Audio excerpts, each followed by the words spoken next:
Honorable Kaluma and the speaker before you were really boasting how they have done international law and dealt with ISIS.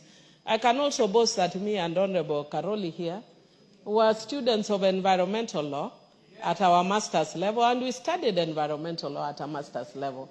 But do I say, Mr. Speaker, and I'm surprised that Honorable Karoli is not keen, not keen on speaking. But we are students of environmental law. What's your point of order, Honorable Kaluma? Yeah. What's out of order? Honorable Speaker, I didn't just study public international law. I'm the first lawyer in this country to specialize in law of the sea. In fact, I assisted our Navy in delimiting our sea boundaries when Abu Drafruf was still the Navy commandant. So Honorable Mili should confine herself to environmental issues within the sea areas. What's your point not of order? talking, not knowing I'm a specialist in that area. What's your point of order? Honorable Speaker, the Honorable Member for Homa Bay is actually misleading the House. The premier mind on law of the sea was the late Akicho Kola, Deputy Solicitor General, who attended all the negotiations until the law of the sea was signed in 1982. Yes. This is Akicho Kola. And the one speaking is the author of the National Environmental Management and Coordination Act. So stop misleading the House. The Honorable Kaluma. Honorable information. Honorable Speaker, Okola participated in coming up with the United Nations Convention on Law of the Sea. But at the very heart of that convention was Dr. Androniko Oduogo Adede from Kwabuaen, Homa Bay. And that is something for which he is credited. And Dr. Androniko Oduogo Adede was my master's lecturer when I was studying law of the sea. I think that is a point Honorable Karoli was forgetting. Mr. Speaker, I have the floor. Mr. Speaker, I have the floor.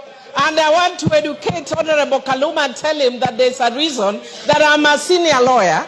The Honorable Dr. Andriko Dede that is so proudly talking about was my boss in Letwal International. So don't even try. Yes. We've been there, done that, and got a t-shirt. So don't even try. Majority Leader. Majority Leader. Give the mic to the Majority Leader. Thank you, Honorable Speaker. Honorable Speaker, I just want to inform the House that the Honorable Kaluma is from Homa Bay County. The Honorable Mili Odhiambo is from Homa Bay County.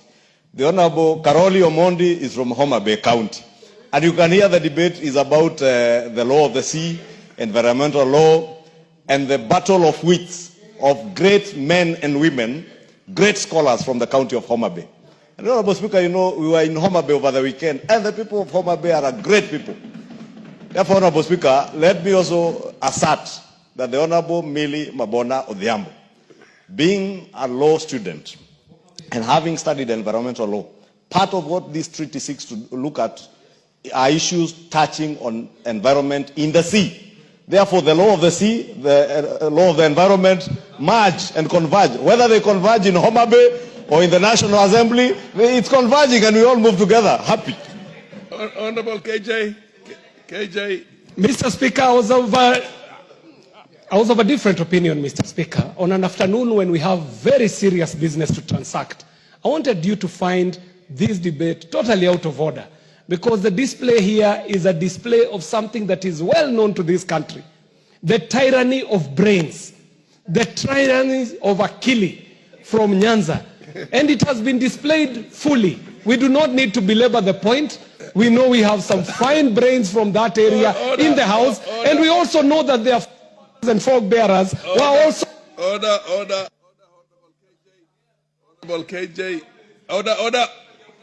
The chair assumes that some of those brilliant state of the current intellectual dissipation can also, basically permeate to the members, the overall House here, so that whatever you want to call it, I remember they used to say through osmosis or whatever it is, whatever it is, but order, Honorable KJ. Are you going to get your time to conclude? So this is it's well accepted. We are learning a lot from these fine minds from Homa Bay. So proceed, Honorable Mary Odhiambo.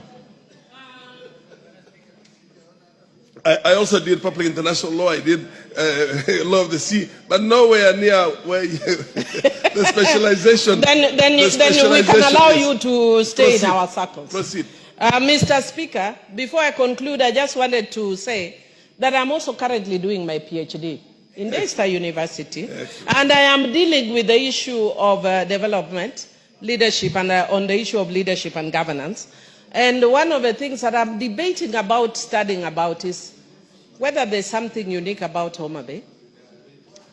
Mr. Speaker, the late General Ogola he came from Sia, but grew up in Homa Bay. CS Education, the current CS of Education, same primary school with me, Homa Bay Primary. PS Omolo, Homa Bay. Tomboya, Homa Bay. I can go on and on, but do I say? We are serious.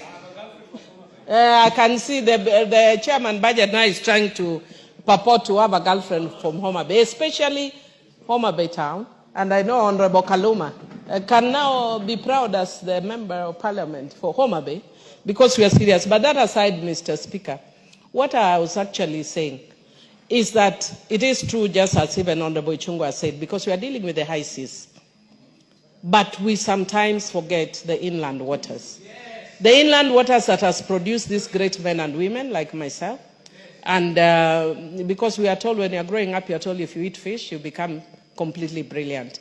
And I would want to encourage the committee, the relevant committee, to look, whether it is through the amendment of the Fisheries Act, which I don't think is very appropriate, but it's towards moving a more bilateral agreement between Uganda and Tanzania. And the agents we met yesterday has already agreed that they'll be willing to work with us because theirs is limited to boundaries. But we want to look at the issue of shared resources.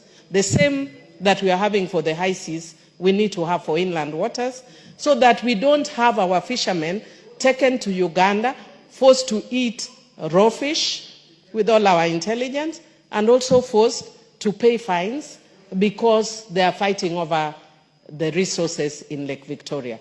Otherwise, with those few remarks, I beg to support.